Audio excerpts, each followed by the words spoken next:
Namo Buddhaya. Selamat sore saudara pemirsa dimanapun Anda berada. Kita berjumpa lagi dalam acara Mimbar Agama Buddha melalui TVRI Jambi. Dan apa kabar saudara? Setelah beberapa lama kita tidak berjumpa, harapan kami semoga saudara dalam keadaan sehat dan bahagia.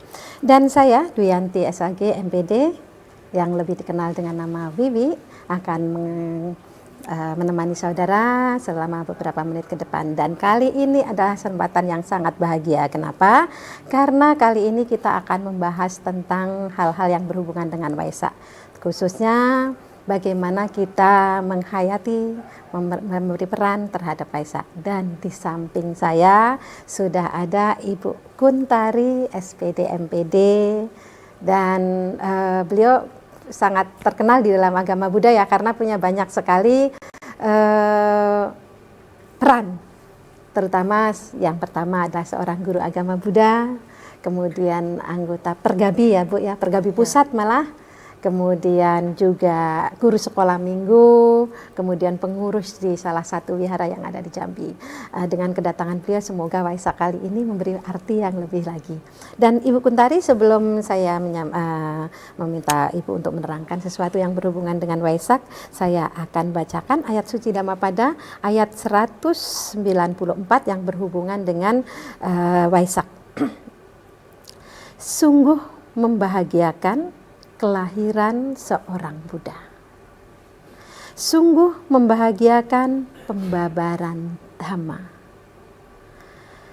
Sungguh membahagiakan persamuan Sangha. Dan sungguh membahagiakan kesatuan yang harmonis, dan ketiganya merupakan hal yang bermanfaat dalam agama Buddha. Saudara, berikut mari kita bersama-sama mendengarkan penjelasan Ibu Kuntari. Karena Waisak tentu saja harus menjelaskan apa itu Waisak, kenapa harus dirayakan Waisak itu dulu Bu. Silakan. Baik, terima kasih. Selamat sore pemirsa TVRI. Sugiyontu Namo Buddhaya. Namo Buddhaya. Semoga di beberapa hari menjelang Waisak ini kita semua berbahagia menyambut, khususnya umat Buddha ya, menyambut Trisuci Waisak. Aduh. Kita akan kembali ke sejarahnya mungkin ya. Kita mengenal Waisak sebagai Trisuci, tiga. Suci itu adalah peristiwa suci atau peristiwa yang kita anggap berharga gitu ya dalam hal agama Buddha. Kalau kita memberikan hafalan-hafalan ke anak-anak mungkin lebih pada peristiwa pertama adalah kelahiran Pangeran Siddhartha, peristiwa kedua adalah proses mencapai penerangan agung atau pencerahan, dan yang ketiga adalah parinibbana. Tetapi kalau kita berbicara secara dewasa gitu ya, memaknai Waisak tidak sekedar memperingati kelahiran tentu. Kalau orang kelahiran diperingati sebagai ulang tahun gitu ya, atau kalau dalam biasanya kalau pergantian kelahiran ada pergantian tahun, kita umat Buddha memaknainya bukan sebagai pergantian tahunnya, tetapi bagaimana memaknai sebagai sebuah proses transformasi gitu ya. Kalau kita lihat di awal kelahiran sebagai manusia, kelahiran terakhir sebagai manusia, Pangeran Siddhartha itu beliau adalah langkah terakhir sebelum masuk menjadi seorang Buddha. Artinya ada transformasi dari manusia biasa menjadi seorang Buddha. Kemudian di dalam peristiwa kedua, pencapaian pencerahan atau penerangan agung, itu juga ada transformasi dari manusia biasa sebagai manusia sempurna. Kalau kita kenal Buddha itu adalah guru agung, manusia yang sempurna, bukan nabi ya, tetapi guru agung. Dan yang ketiga, parinibbana itu juga ada transformasi di mana mencapai kesucian tertinggi atau arahat, tetapi ketika masih hidup sebagai manusia masih ada bentuk fisik. Nah, ketika parinibbana mencapai kebuddhaan, memperoleh kesucian tertinggi, tetapi tidak lagi memiliki bentuk fisik yang diliputi ketidakkekalan, penderitaan, dan tanpa inti atau tilakana. Tentunya memaknai Waisak yang pertama adalah transformasinya seperti itu. Jadi transformasi dari orang biasa menjadi Buddha, kemudian transformasi seorang Buddha itu menjadi mencapai penerangan sempurna. Setelah mencapai penerangan sempurna, ketika mencapai nibbana itulah badan jasmani tadi fisik Ibu bilang itu sudah tidak ada. Sekarang sebelum yang lainnya, untuk memaknai transformasi itu untuk umat awam seperti kita yang belum mencapai kesucian, kan kalau udah mencapai kesucian semuanya tanpa diterangkan, kayak kita makan apel, apa rasa apel gitu kan ya, sudah tahu rasanya. Tapi untuk umat awam, bagaimana kita memaknai transformasi itu supaya umat awam itu selain mengerti juga melaksanakan hal ini. Kalaupun bukan nibbana sebab terdekat yang akan dicapai, tapi minimal ke alam-alam ini lebih baik lagi yang akan dicapai oleh umat awam. Ya, membicarakan nibbana itu tentu sebuah tujuan yang sangat tinggi dan jauh gitu ya. Bagi umat awam, jadi kita realistis sajalah. Kalaupun kita mungkin dalam kehidupan ini atau beberapa kehidupan yang akan datang belum bisa mencapai nibbana, paling tidak kita setiap kali Waisak itu kita memulai sebuah transformasi baru, memulai sesuatu yang baik, yang baru gitu ya. Kalau selama ini mungkin kurang rajin ke wihara, mungkin lebih rajin. Kurang banyak berbuat baik, kita perbanyak. Kurang banyak belajar dharma, kita perbanyak belajarnya. Di era sekarang kan mudah sekali kita mempelajari dharma. Tidak harus ke wihara, tidak harus ketemu biku, kita bisa belajar dharma dari mana saja. Dari langkah kecil seperti itu. Ya, berarti step-step kecil itu harus tetap harus dilakukan supaya lebih baik lagi. Gini Bu, sekarang ini kan zaman gadget gitu katanya ya. Kadang orang itu kan agak fobia untuk orang dewasanya, tapi anak-anak mau nggak mau harus tetap di situ. Ada nggak relevansinya nanti jangan-jangan ajaran Sang Buddha ini tidak boleh loh yang seperti ini, karena kan kita identik dengan meditasi, apa yang diajarkan Sang Buddha. Nah, bagaimana makna ini supaya anak muda ini juga memiliki peranan penting dan nanti dalam membina dirinya bahwa gadget ini juga tidak ditinggalkan, tetapi juga harus ketergantungan seperti yang diajarkan oleh Buddha. Ya. Agama Buddha sendiri kan unik gitu ya, tidak punya sesuatu yang harus begini. Artinya agama Buddha itu bisa mengikuti perkembangan zaman. Dalam hal misalnya pembelajaran. Kalau kita sebagai guru, tentu kita juga punya inovasi-inovasi pembelajaran. Kalau dulu belajar, yang namanya belajar itu ya ketemu dengan siswa, berhadapan di kelas gitu ya. Sekarang tidak lagi. Kita punya yang namanya e-learning, pembelajaran secara online dalam jaringan gitu ya. Apalagi dari Guru Agama Buddha sendiri, Kementerian Agama, Direktorat Jenderal Bimbingan Masyarakat Buddha sudah mengembangkan namanya Learning Management System. Belajarbuddha.id. Itu adalah salah satu inovasi kita, proses transformasi kita bagaimana membelajarkan agama Buddha tidak secara konvensional, tetapi menggunakan gadget atau gawai yang pasti akan mudah diterima oleh anak-anak zaman sekarang ya. Dan para orang tua pun tetap bisa mengikuti perkembangan itu, belajar bersama mengikuti zamannya anak-anak kita. Kita tidak bisa terpaku bahwa yang namanya belajar tuh buka kitab suci gitu kan. Sekarang dengan membuka gawai kita bisa belajar agama Buddha di mana saja, kapan saja. Itu salah satu inovasi kita di dalam pembelajaran agama Buddha. Kalau dalam hal pergaulan sosial gitu ya. Kita sebagai umat Buddha tentu juga harus kekinian, misalnya acara Waisak. Kalau dulu acara Waisak itu ya ketemu gitu ya, berkumpul dalam satu ruangan. Sekarang kita bisa mengadakan Waisak secara daring, pelajar dari seluruh Indonesia misalnya bergabung dalam sebuah acara mengadakan Waisak bersama bisa. Kemudian informasi-informasi tentang kegiatan-kegiatan Waisak sekarang kan sangat mudah diakses. Dari media sosial kita bisa tahu, sekarang lagi ada Bante Tudong nih, ke Borobudur. Kemudian kita di Jambi juga punya candi mau dipakai untuk acara Waisak.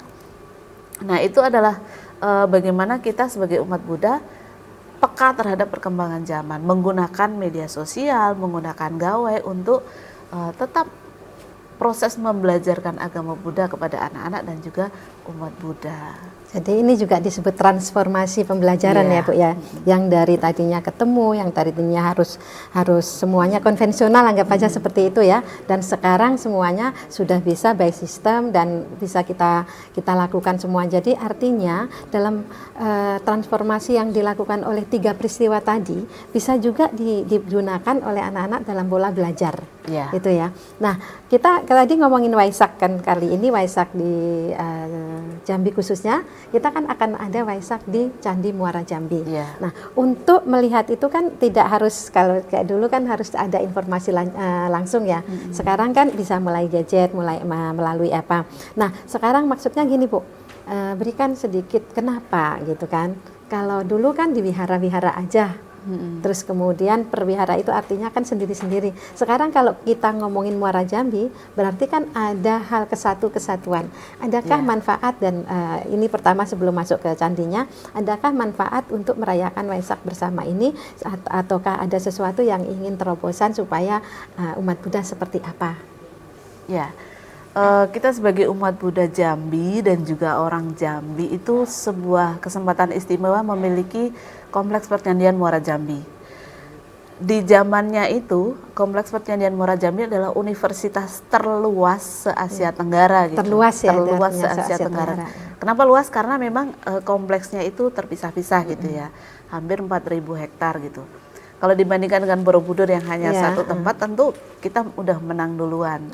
Nah, itu mungkin menjadi salah satu aset bagi kita, bagaimana nanti Candi Muara Jambi itu menjadi salah satu kebanggaan kita, tidak hanya umat Buddha tetapi juga Jambi. Oh, berarti lebih bagus lagi ya. Bu, sampai di sini dulu sebentar. Saudara pemirsa dimanapun Anda berada, kami akan break berikut ini, dan jangan kemana-mana, kami akan kembali lagi.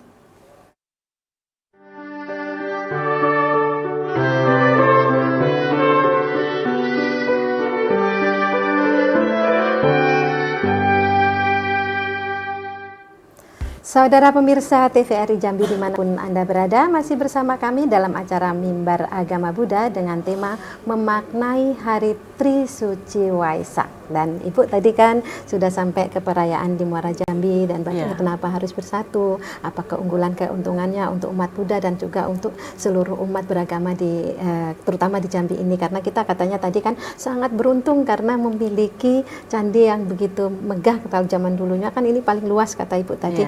Nah, manfaatnya terutama kita kan dengan agama-agama di sekitar kita selalu bersatu, apa manfaatnya untuk mereka juga?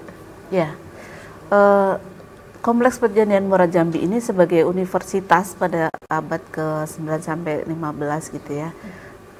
Itu setua Nalanda. Universitas Nalanda di India ya.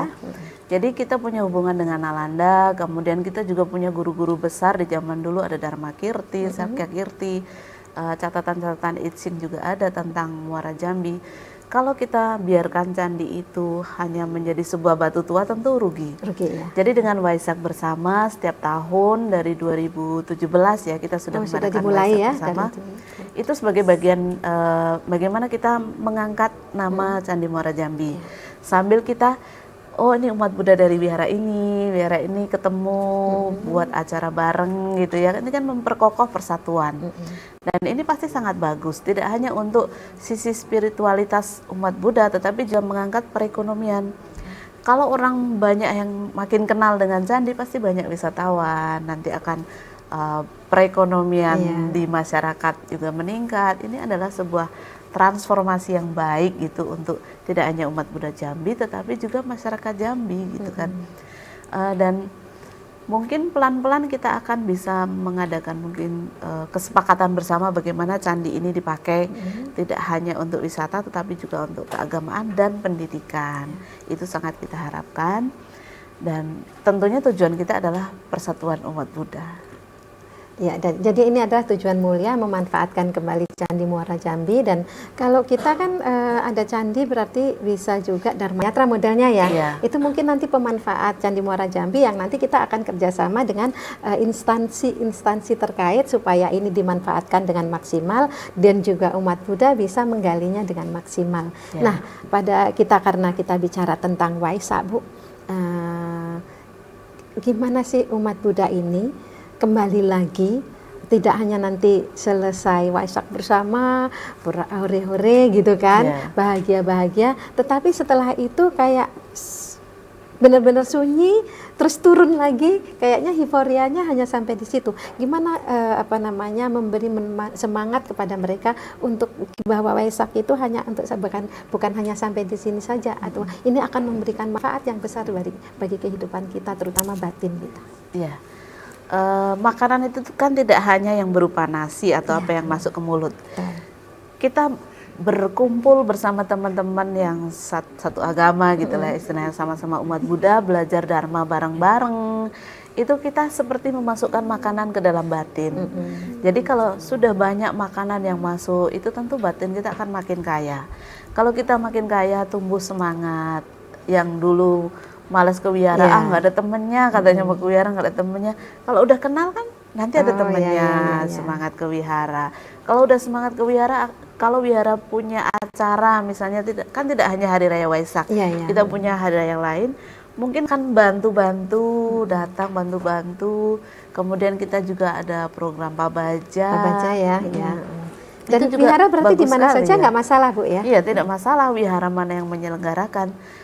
Tujuannya kan sama, kita untuk pengembangan spiritual, dan juga tentu kalau kita ada Pabaja, kita bisa mengadakan Dharma Yatra ke Muara Jambi, karena itu punya kita gitu kan. Berarti ada lagi ke sana ya. Ada kerjasama lagi dengan candi itu. Jadi pemanfaatannya candi juga tidak hanya pas momen Waisak, bisa melakukan apa saja, dan wihara yang tadinya sendiri-sendiri bisa bersama, dan ini berarti manfaat untuk kita juga. Tidak harus wihara A, B, dan C aja, tetapi semuanya bisa bersatu. Di mana ada event bagus, berarti di sanalah dia bisa sama-sama untuk bergabung gitu, Bu ya. Nah, itu tentang Waisak di Muara Jambi.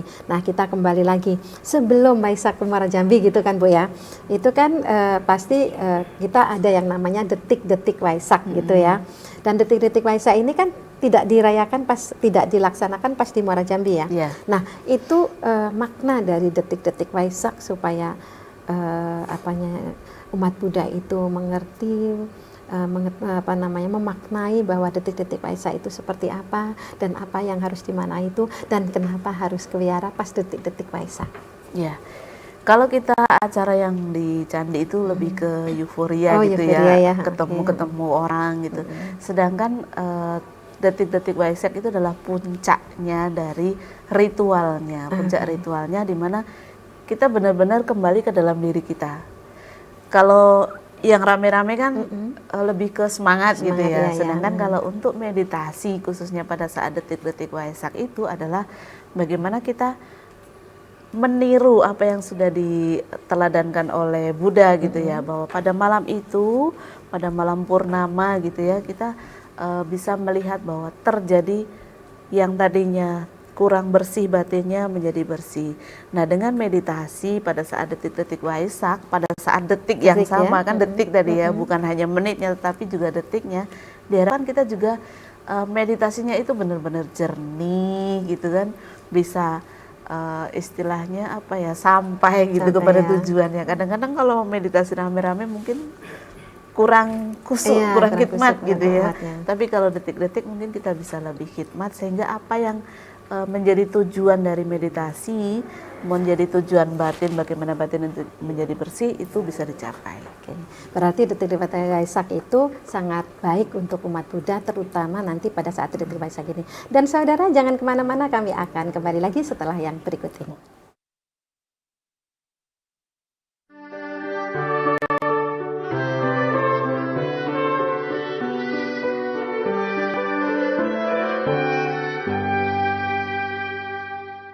Saudara pemirsa TVRI Jambi, kita akan bersama lagi dalam acara Mimbar Agama Buddha tentunya, dengan tema memaknai Hari Tri Suci Waisak, bersama narasumber kita tetap Ibu Kuntari SAG MT. Dan tadi kita sudah bicara tentang detik-detik Waisak dan perannya untuk umat Buddha, bagaimana kita kembali ke dalam diri sendiri, dan kemudian ada perayaan yang sifatnya euforia di Candi Muara Jambi. Tentu saja yang tahun ini kita sangat bahagia dan membahagiakan, karena di samping hal tersebut kita akan kedatangan Biku Tudong. Ibu, saya mau tanya pertama, ini sekaligus ya Bu ya. Pertama, apa itu tudong? Kedua, apa aja yang dilakukan gitu kan? Terus kemudian nanti perannya ketika bersama-sama kita ke candi atau mungkin ada kita ikut jalan atau kayak mananya. Nah, Ibu tolong disampaikan. Ya, tudong ini lagi viral tuh ya di media sosial, lagi banyak dibahas, dan sekarang Banti Tudong lagi menuju Borobudur. Nah, nanti di tanggal 25 kita umat Buddha Jambi juga punya kesempatan untuk menyambut rombongan Biku Tudong. Di tanggal 25 Ibu ya, ya di tanggal berarti 25 dan 26 pagi itu mungkin kesempatan sedikit, tapi tanggal 25 yang lebih besar karena kita bisa pindah patah, kemudian bisa ikut jalan bareng Biku Tudong yang akan jalan dari rumah dinas gubernur sampai ke Wihara Amerta. Nanti kita bisa ikut jalan, bisa ikut dana, pendapatan, dan juga mungkin hanya menyambut saja juga tidak masalah di rute yang dilalui. Ya. Tunggu Bu, saya koma dulu sebentar. Saudara jangan lupa Ibu Kuntari barusan bilang nanti ada pindah patah. Artinya gini Bu, saya mau sampaikan kepada pemirsa khususnya yang umat Buddha, jangan sia-siakan kesempatan ini karena kita pindah patah berjalan bersama dengan Biku Tudong itu adalah kesempatan yang tidak mudah untuk kita dapatkan, bahkan kita baru kali ini. Jadi saya ingatkan kembali bagi yang ingin bersama-sama pindah patah dengan Biku Tudong, kemudian jalan kaki dengan Biku Tudong, itu di hari apa Bu? Hari Sabtu tanggal 25. Iya, tadi Sabtu tanggal 25. Selanjutnya Ibu silakan.